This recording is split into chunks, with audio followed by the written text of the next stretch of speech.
los organizadores, al Centro Ugarte, por la invitación.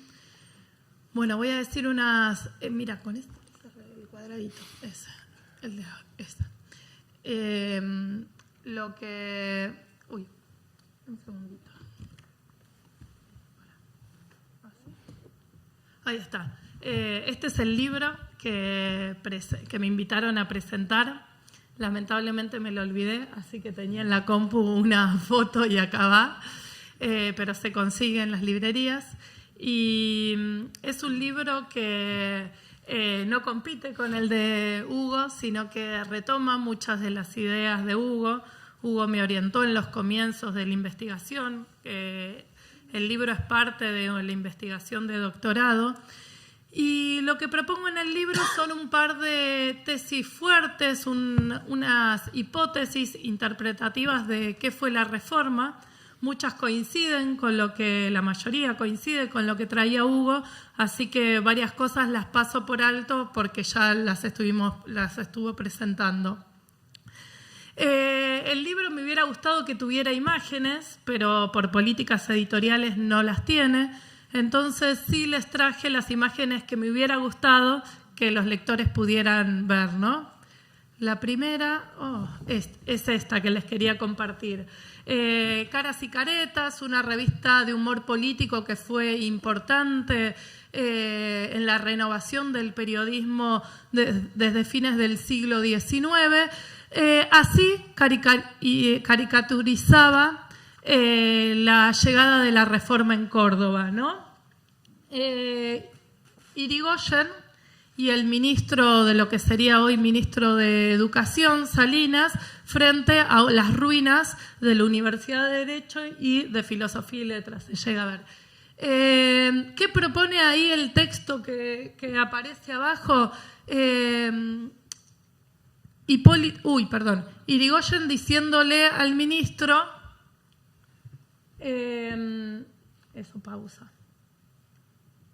diciéndole al ministro, adelante los que quedes. Una cita que dejó Alem cuando se suicidó.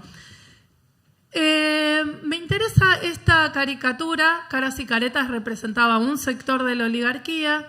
Me interesa esta caricatura porque nos propone que la reforma podría haberse quedado en 1918, que la reforma podría haber sido un disturbio en la Universidad de Córdoba, alentado o acompañado por el irigoyenismo, y hoy no estaríamos conmemorando estos 100 años. Frente a esta caricatura, que en 1918 parecía que se acababa, en 1918 los reclamos que traía Hugo de universidades más democráticas, que los profesores no sean elegidos en ternas por consejos académicos vitalicios, por destacadas figuras de la abogacía, la ingeniería y la medicina, pero que no tenían contacto con los estudiantes, que no daban clases.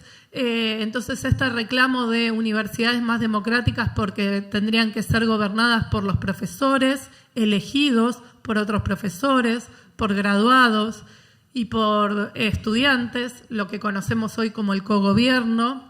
Universidades en las que los estudiantes no estuvieran obligados a asistir a las clases en las que los profes repetían como loros lecciones poco actualizadas, poco científicas. Entonces podría haberse quedado en un proceso de actualización de las universidades, fogoneado por el irigoyenismo, que no tenía mucho peso en Córdoba, y entonces revuelta estudiantil podía habilitarlo a tener más peso en la gobernación, en la estructura política de la provincia. Y sin embargo, la imagen que hoy recuerda la reforma, y en parte está en la imagen que eligieron los organizadores en estas jornadas, es esta, ¿no? Este es un grabado que elige Gabriel del Mas, un líder de la reforma, irigoyenista, forjista. Para la compilación, si ven abajo dice, ahí está. Si ven abajo dice 1918-1940, la compilación de documentos de la reforma universitaria que Del Mazo edita en 1941 en 3 tomos, Y nos propone, al abrir las páginas de esa compilación, no nos propone esta imagen de Irigoyen, a pesar de que él era irigoyenista, Irigoyen fogoneando el caos en la universidad, sino que nos propone, para 1941, que la Reforma es este mapa, que la Reforma es un movimiento latinoamericano, porque en ese mapa no está Estados Unidos, así como el mapa que eligieron los organizadores de estas jornadas, un movimiento latinoamericano en el que no están las fronteras geopolíticas, es decir, no tenemos los límites geográficos entre Chile y Argentina, entre Brasil, Uruguay y Argentina, pero sí tenemos las capitales, ¿no? Porque es un movimiento que trasciende los límites nacionales para identificar a las juventudes cultas desde este primer arielismo que traía Hugo, en una lucha que es por construir lo latinoamericano sobre lo nacional y también lo antiimperialista, ¿no? Entonces, una identidad en la que no está Estados Unidos, porque Estados Unidos está denunciado como potencia imperial, sobre todo sobre Centroamérica, ¿no? Entonces, lo que trato en el libro es de explicar cómo se llegó a esto que parecía una revuelta que se iba a quedar en Córdoba, que se iba a quedar en 1918, que se iba a quedar con las posibilidades del irigoyenismo de tener mayor presencia en esa provincia, a pasar a ser un movimiento latinoamericano y antiimperialista, que es el que estamos conmemorando ahora. ¿Y cómo se hizo, cómo los estudiantes y cómo el movimiento estudiantil hizo ese camino? Ya nos estuvo contando Hugo, ¿no? La primera revista que encuentro organizada por estudiantes argentinos que están construyendo el movimiento estudiantil es esta, aparece en 1872, y denuncia muchas cosas que van a denunciar los estudiantes del 18 en las universidades. Los profesores están mal formados, están elegidos a dedo, las academias no saben qué pasa en las aulas, los profesores dan clases particulares y cobran caro, y si vas a esas clases particulares tenés más oportunidades de aprobar los exámenes. Toda una serie de reclamos que yo los asocio en el libro a lo que sería la dimensión corporativa, gremial de los estudiantes. Esto es, reclamos para democratizar y mejorar las universidades. Y como traía Hugo, el primer momento latinoamericano de esos reclamos gremiales corporativos es este congreso de 1908, que tiene un segundo congreso en Buenos Aires en el 10 y otro en el 12 en Lima. ¿Qué pasa en este congreso? Se reúnen casi 100 estudiantes de distintos puntos de Latinoamérica y van precisando esta agenda gremial corporativa de los estudiantes. Una foto les traje, están publicadas en el periódico de los estudiantes. Este periódico se llamaba Evolución, de los estudiantes de Montevideo. Una foto de la delegación paraguaya, de la delegación peruana, de la delegación uruguaya y de todos los estudiantes reunidos. Acá tenemos una primera peculiaridad que también me interesa rastrear en el libro. Entre los estudiantes, la delegación uruguaya, hay una mujer, y no cualquier mujer, la primera graduada en Derecho de Uruguay. Ella es Clotilde Luisi, es una de las hermanas Luisi, que van a ser muy importantes en la tradición sufragista, socialista, que reclaman igualdad civil y política de las mujeres, y ella ahí no participa como una voz más, como una mano más que levanta para votar en estas jornadas, sino que participa entre estos 100 estudiantes proponiendo un proyecto. Propone el proyecto de que el Congreso se transforme en una liga de estudiantes americanos. Como decía Hugo, efectivamente el proyecto que ella presenta, defiende, discuten, se aprueba, pero en los otros dos congresos que mencionaba Hugo no hay ninguna mujer. Y a esto sumemos que cada vez hay más mujeres estudiando en la Universidad de Chile, en la de Argentina. La primera médica ingresa a fines de 1919, ganándole un juicio a la Facultad de Medicina. Hay una película sobre eso, es Elida Paso, la estudiante. ¿Y por qué pasa esto, no? Porque en esta liga que ayuda a fundar Luisi, los reclamos gremiales, corporativos de los estudiantes terminan atados a los regímenes oligárquicos. Esta liga no va a tener, como mostró Hugo y otros historiadores, no va a tener ningún reclamo de que las sociedades latinoamericanas sean más democráticas, sino que esta liga, estos congresos, sobre todo el del 10 en Buenos Aires, por ejemplo, se posiciona en contra de la huelga como método de protesta de los obreros. Es decir, están exigiendo mejores universidades, están adelantando los reclamos gremiales de los estudiantes, pero no están construyendo un movimiento estudiantil ligado a una dimensión antioligárquica, sino que están conciliados con las oligarquías que gobiernan Latinoamérica, ¿no? Entonces, por un lado, encontramos que este congreso es un anticipo de la dimensión gremial y toda esta liga, pero no de la dimensión política. Y eso lo confirma con que en un primer momento podía participar una egresada mujer, y cuando esta sociabilidad se consolida, hay más mujeres en las universidades, pero las mujeres no están participando, porque en el proyecto de las oligarquías sudamericanas, las mujeres no tenían un lugar en las universidades, en los espacios públicos, y sí tenían un lugar en el hogar, ¿no? Entonces encontramos a las mujeres organizando otras actividades por fuera de estos congresos latinoamericanos.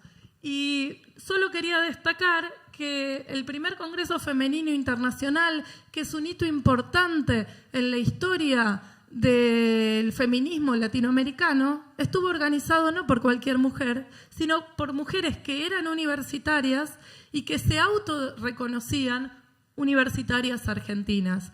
Entonces, otra de las hipótesis del libro es que los y las historiadoras necesitamos también recorrer esta historia con esta perspectiva de género, con algo que ya sabemos. Los reformistas perpetuaron la división sexogenérica. La mayoría de los delegados eran varones. En las instancias de discusión la mayoría eran varones. Pero sin embargo hay algunos momentos en los que participaron mujeres, y sobre todo momentos en los que las mujeres universitarias se reconocieron como dentro de este movimiento de la reforma universitaria. Y como ahora no tengo tiempo de eso, solamente le muestro un par de imágenes. La revista central de la reforma universitaria en Uruguay, Ariel, con este arielismo que traía Hugo, fundada en 1917 y que recorre toda la década del 20, además de reconocer el grito de Córdoba, es decir, exigir democratización de la universidad y también democratización de las sociedades, y esa es la reforma del 18. Entre las revistas que le dice a los estudiantes de la Reforma que lean en 1919 está la revista argentina Bases, ahora les muestro una foto, pero también la revista argentina Nuestra Causa, que es la revista, no sé si llegan a ver, de la revista mensual del movimiento feminista.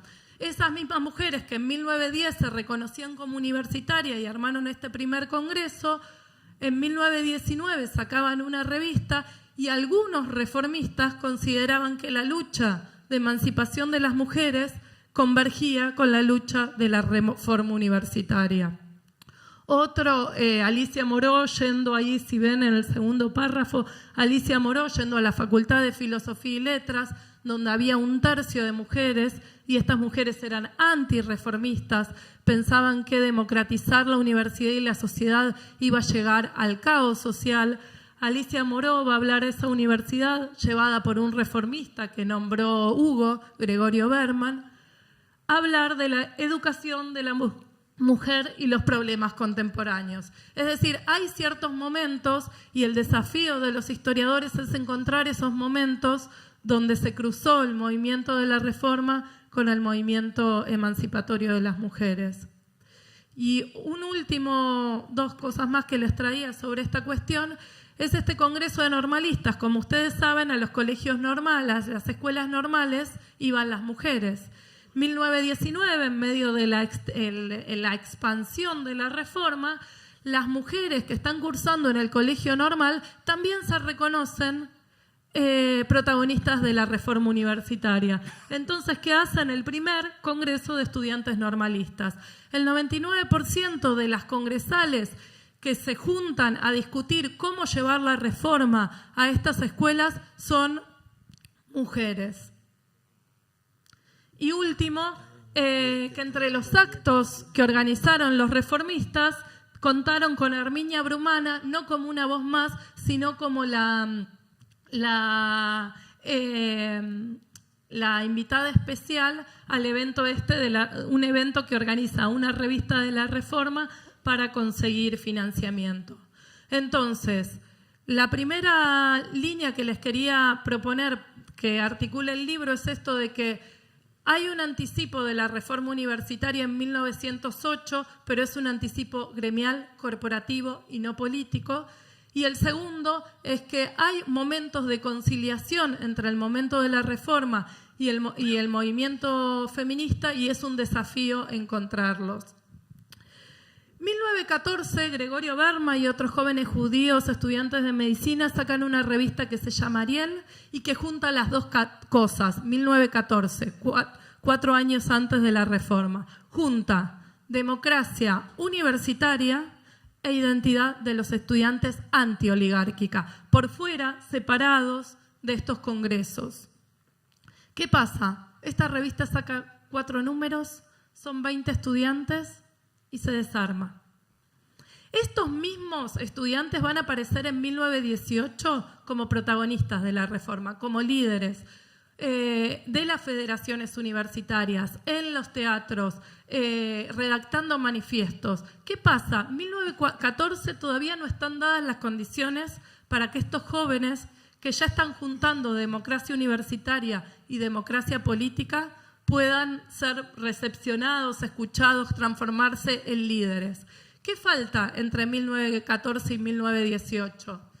La llegada del irigoyenismo, es decir, una experiencia democrática liberal en Argentina, el fin de la Guerra Mundial. La Guerra Mundial repercute muy fuertemente en Latinoamérica y es algo que también trabaja el libro de Hugo, porque que durante 4 años, entre 1914 y 1918, la civilización, que Francia y Alemania estén matando a sus juventudes en las fronteras, en las trincheras, en las que mueren millones y millones de jóvenes, nos está diciendo a los latinoamericanos que esos civilizados no son tan civilizados, ¿no? O que tenemos que repensar nuestra identidad frente a Europa. Entonces les decía, en 1914 faltaba todavía la democracia liberal como experiencia en Argentina. Faltaban estos 4 años de desencantamiento de la civilización europea. Y faltaba también la Revolución Rusa. Esto es una experiencia que parece llevar a la práctica las ideas emancipatorias de anarquistas y socialistas. Y eso produce el entusiasmo, sabemos, del movimiento obrero internacional, Gramsci y los operaístas en Italia, Rosa Luxemburgo en Berlín, los espartaquistas, Bela Kunin en Hungría, y también en el Río de la Plata y en Sudamérica produce el entusiasmo del movimiento obrero argentino, desde el anarquismo, que piensa que el primer paso es el comunismo marxista y el segundo paso es el comunismo anárquico, y desde el movimiento socialista, que se cinde en una fracción bolchevique y en una fracción justista que sigue apostando a una vía parlamentaria. En el medio de todo eso encontramos también estudiantes que se entusiasman con el irigoyenismo, se decepcionan de la civilización europea y se entusiasman con las posibilidades emancipatorias que trae la Revolución Rusa.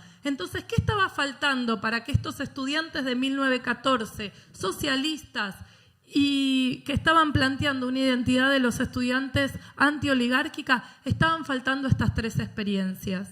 Y efectivamente, junto al manifiesto de la reforma universitaria, encontramos una serie de revistas estudiantiles que por primera vez son muchas y se definen a favor de democratizar las universidades y democratizar las sociedades. Algunas con un corazoncito irigoyenista, otras con un corazoncito anarco-bolchevique, otras socialistas. Pero lo que empieza a pasar en 1918 es que el estudiante se define antioligárquico y no puede dejar de definir una postura política. Mientras que los movimientos anteriores podían simpatizar con la oligarquía y no tener una posición explícita política, hacia 1918 eso se empieza a volver imposible. Y creo que eso es lo que explica que la imagen de caras y caretas se haya transformado en la imagen del mapa, ¿no? Bueno, esta revista La Montaña, donde está interpretando que la reforma universitaria tiene que estar ligada al jacobinismo, a la fracción más radicalizada de la Revolución Francesa que viene a traer la Revolución Rusa. Bases, una revista de la juventud universitaria que saluda el bolcheviquismo ya en sus tapas. Acá una velada reformista en la que los estudiantes cantan el himno de los trabajadores en 1919, que era el himno por excelencia de los anarquistas. Esto es lo nuevo que antes no pasaba con masividad entre los estudiantes. Otra revista ligada al socialismo bolchevique, una cordobesa, una rosarina, otra rosarina, una platense. Y concluyo con esta, que es una revista que conozco gracias a Hugo, que un día fui a su estudio y me dio la colección completa y me dijo, anda a copiar esto, que es importante para pensar la reforma. Y esta revista es la revista del Ateneo de Estudiantes Universitarios. Es una suerte de FUBA, la sección cultural. Los estudiantes era importantísimo, imagínense, sin internet, sin Facebook, sin WhatsApp, sacar una revista, conocerse a través de la edición de notas y a partir de construir la revista. La empiezan a construir entre 1915 y 1919. Editan muchos números. Ahí publican estudiantes irigoyenistas, socialistas, de distintas posiciones políticas. ¿Pero sobre qué publican? Sobre literatura, cultura, historia, biología, ciencia. Es una intervención cultural. ¿Qué pasa en 1919? Abstraigan Clarín, que es una simple coincidencia. En 1919 el grupo dice, en el momento actual no podemos seguir. En el momento de lucha entre explotados y explotadores no podemos seguir haciendo solo una intervención cultural. Tenemos que definirnos políticamente. En esa asamblea gana el grupo que se define socialista internacional, que es el antecedente del Partido Comunista, pero claro, de esos 300 estudiantes quedan 20 editando esta. Los que tienen otra posición editan otra revista. Lo que me parece interesante es que este pasaje entre una revista cultural y una revista política en el 19 nos está marcando esto que trae de novedad la reforma. Los estudiantes se deben definir explícitamente antioligárquicos. Y eso puede querer decir muchas cosas. Y a lo largo del siglo XX eso quiso decir muchas cosas. Pero me parece que ahí está entonces la novedad de la reforma. Y sobre todo hacia mediados de los 20, cuando el bolchevismo no se va a expandir por Latinoamérica, cuando la Revolución Rusa se define como una revolución en un solo país, estos estudiantes que se definían bolcheviques empiezan a resignificar, porque ¿dónde quedó el mapa de Del Mazo? Empiezan a resignificar su entusiasmo revolucionario y empiezan a construir revistas en las que el antiimperialismo es sobre todo latinoamericano. Y les traigo dos que fueron centrales. Claridad, la revista que funda Aya de la Torre, peruano, fundador del APRA. Cuando Aya se tiene que ir exiliado, esta revista se la queda a Mariátegui.